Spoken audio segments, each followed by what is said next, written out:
Welcome to the Mushroom Delight channel. I'm Jean Agustin and my passion is to help you, new mushroom growers, get started growing your own mushrooms at home.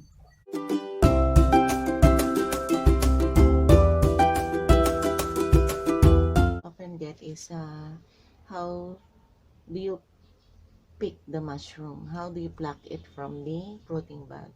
So what you do is take hold of the base of the bunch and then you pull and tweak. Yeah, there.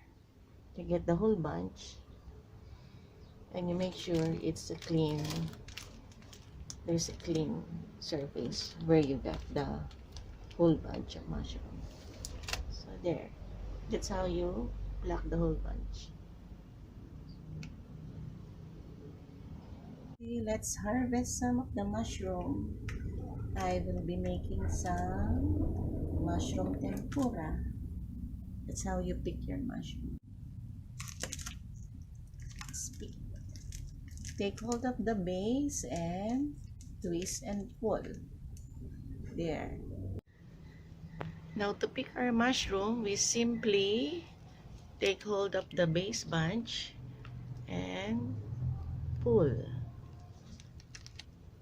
Just like that. See? And just make sure you didn't leave anything from the substrate.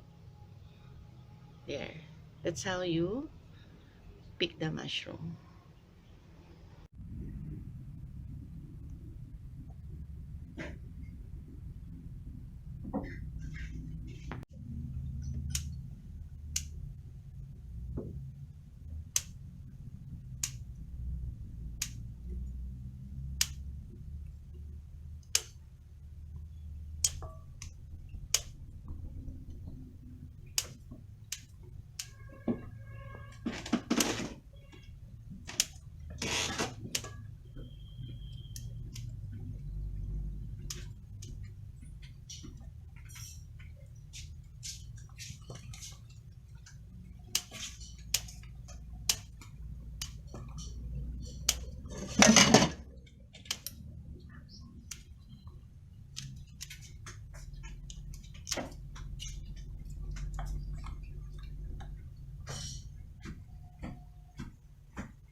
I hope that helps, and before you go, please don't forget to subscribe and click the bell button.